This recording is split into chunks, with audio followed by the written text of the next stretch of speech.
সহকর্মীবৃন্দ, এরা অতীত থেকে আজ পর্যন্ত আমার সঙ্গে ছিলেন এবং এই একটা নির্বাচন যে গেল তালা প্রতীক দিয়ে আমরা নির্বাচন করলাম, আপনারা পূর্ণ সমর্থন সহযোগিতা করেছেন এবং তালা প্রতীকে বিজয় করেছেন।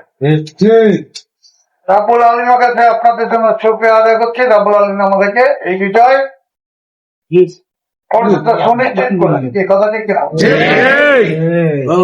আল্লাহ তাআলা যেন আমাদেরকে আগামী দিনগুলোতে আমরা সবাই মিলে ভালো কাজটা যাতে করতে পারি, আল্লাহ যেন তৌফিক আমাদের। আমি আর একটা অনুরোধ করবো আপনাদের কাছে, কুচ্ছ ঘটনাকে নিয়ে কোন খোল তুলে জড়াবে না। কথা বোঝাতে পারছি আপনাকে? এটা কারণ হলো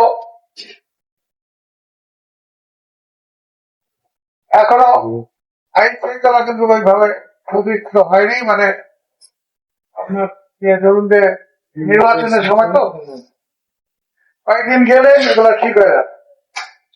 আমি আপনাদেরকে অনুরোধ করবো, অযথা কারোর সঙ্গে তর্ক বিতর্কে লিপ্ত হওয়ার কোনো দরকার নেই।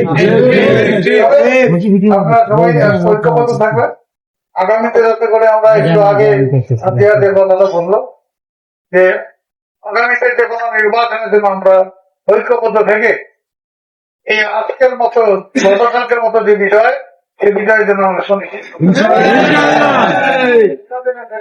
আমাদেরকে দেন। এবং আর একটা কথা বলতে যাচ্ছি, সেটা হলো যে এই বিজয় শুধু পার্বত্য নয়, পার্বত্য ভাষী পার্বত্যের মানুষ ভোট দিয়েছে, বেশি দিয়েছে, বেশি বড় তারা ভোট দিয়েছে।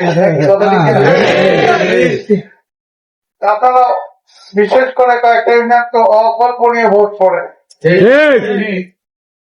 আমরা যাই হোক, আমরা এখন বিজয়ী, ক্যালকুলেশন আমরা যাবো না।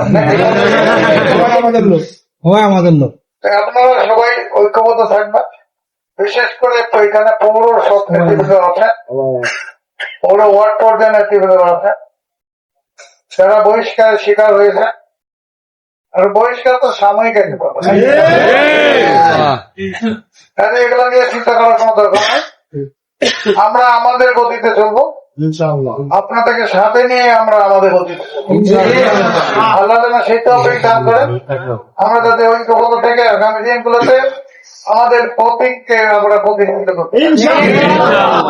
আমি কথা বলবো না, আমি সবাইকে ধন্যবাদ জানিয়ে আমাদের এখানে শেষ।